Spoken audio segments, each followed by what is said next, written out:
siapa tahu nanti keluar soalnya di semester 3. Kan ini tadi banyak yang berhubungan dengan itu. Nah, ini anggap aja ini bumi. Ini apa? Mata.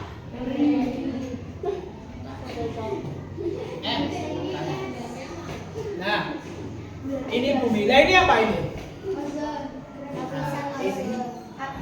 Ozon itu tadi. Ozon itu gas yang berada di dalam lapisan atmosfer. Jadi ini namanya atmosfer. Baru dengar atmosfer? Belum, sudah pernah dengar. Nah, di dalam atmosfer ini itu ada banyak gas. Ada nitrogen, ada oksigen, karbon dioksida, terus ada ozon itu tadi.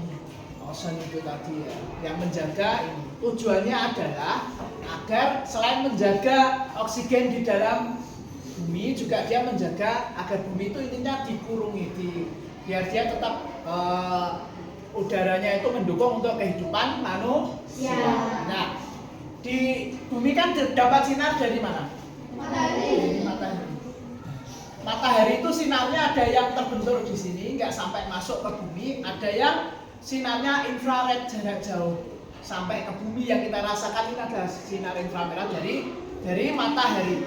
Kalau tidak ada ozon, tidak ada atmosfer yang berisi ozon, oksigen, uap air dan lain sebagainya yang ada di atmosfer ini, kamu semua yang ada di dalam bumi ini terbakar oleh sinar matahari. Makanya ini ada atmosfer, sama Gusti Allah diciptakan ada atmosfer. Nah, atmosfer itu fungsinya pokoknya itu untuk menjaga agar bumi ini layak untuk dihidupi oleh makhluknya Tuhan, ya, makhluknya Allah. Jadi, nah, tapi atmosfer ini, ya, atmosfer ini kondisinya berubah.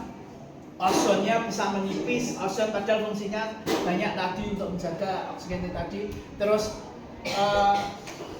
nitrogennya atau apanya berubah. Ya, jadi kan yang paling banyak di sini itu adalah nitrogen, oksigen kalau nggak salah Pak Dimas Pak. Tapi itu berubah. Jadi ozonnya tipis, oksigennya menipis. Yang paling banyak itu sekarang karena aktivitas manusia yang paling banyak itu adalah karbon dioksida salah satunya. Ada selain karbon dioksida ada banyak sekali gas-gas yang itu dihasilkan dari aktivitas manusia. Ya. Aktivitas apa? Nah, kamu berkendara motor itu juga aktivitas yang bisa menghasilkan gas yang karbon dioksida. Nah, karbon dioksida itu yang tidak dibutuhkan oleh manusia, yang akhirnya membuat efek rumah kaca. Nah, efek rumah kaca itu gini, ya, sinar matahari sampai ke bumi kan mantul lagi. Yang baik itu mantulnya kan kembali lagi keluar. Tapi kalau efek rumah kacanya ini banyak diisi oleh karbon, lebih didominasi oleh karbon, maka si panas matahari ini tadi memantul lagi, duduk terus di jero bumi. Makanya bumi kita panas. Nanti efek-efeknya Pak Dimas kasih tahu kenapa bumi kita panas itu kan karena efek dari tadi aktivitas kita. Ya, selain itu pertambangan, tadi ada soalnya kalau pertambangan, tambang minyak, tambang lain-lain, tambang batu bara dan lain-lain. Aktivitas manusia di bumi ini yang membuat akhirnya panas matahari ini mantul. Apalagi tumbuhan semakin sedikit. Padahal tumbuhan itu tadi fungsinya selain mengeluarkan oksigen, dia menyerap karbon. Nah, tumbuhan semakin sedikit, hutan semakin sedikit, akhirnya bumi semakin panas. Nanti efeknya dari efek rumah kaca ini ya tambah panas. Ini karena ini musim lagi Desember aja, musim dingin, musim hujan, jadi dingin. Tapi kalau di luar itu kan lebih banyak panasnya. Terus musim tidak bisa ditebak. Makanya wong tani sekarang kan banyak yang dia nggak bisa menebak. Tiwas nandur apa jenis mbako ternyata hujan. Tiwas nandur padi tandur ternyata nggak hujan. Itu efek dari efek rumah kaca, yang itu karena aktivitas manusia. Kamu naik motor. Nah, makanya salah satu yang diusulkan oleh pemimpin-pemimpin dunia itu adalah mengurangi motor. Itu salah satu. Makanya nanti ke depan itu nanti kan sepeda listrik.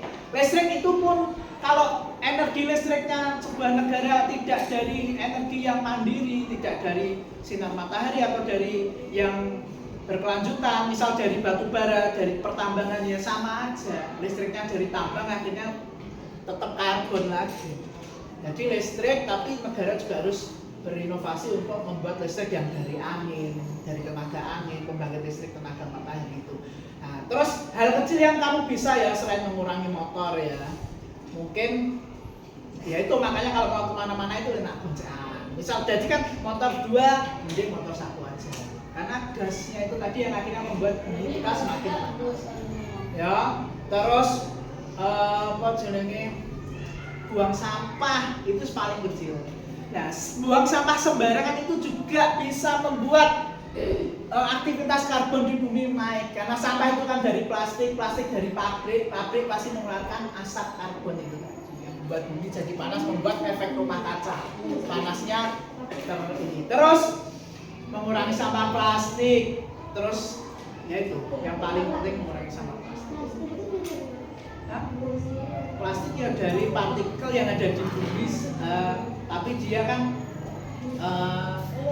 ini ya tidak boleh digunakan secara banyak sebenarnya plastik. Secara banyak tanda akhirnya dibuang sembarangan. Ya, kalau banyak tapi dikumpulkan terus di-recycle lagi, digunakan lagi, itu bagus. Tapi kalau dibuang sembarangan, akhirnya bumi kan tertutupi plastik. Yang akhirnya bumi itu jadi panas itu. Nah, itu makanya mengurangi plastik. Atau kalau kamu masih menggunakan plastik, ya buang sampah pada tempat. Nah, itu kontribusi kecil kamu yang bisa kamu lakukan untuk mengurangi panas bumi. Ya, biar bumi ini awet, kiamatnya benjik suwi.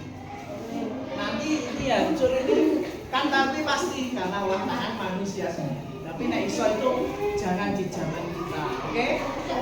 Ya, karena kehancuran bumi itu ya karena ulah kita sendiri. Kamu kira buang sampah sembarangan itu pokoknya buang, enggak, efeknya banyak. Ya, kalau gempa itu sudah mekanisme dari awal. Mungkin juga bisa ada pengaruh yang dari efek rumah kaca ini, karena suhu ini kan. Karena gunung itu kan juga nanti kepengaruh dari suhu mungkin ya. Tapi Pak Dimas nggak tahu. Tapi itu juga mungkin pengaruh. Makanya lihat dari situ aja, kamu apa hal kecil yang bisa kamu lakukan sebagai siswa. Itu ya. Ada yang kayak sudah paham kok?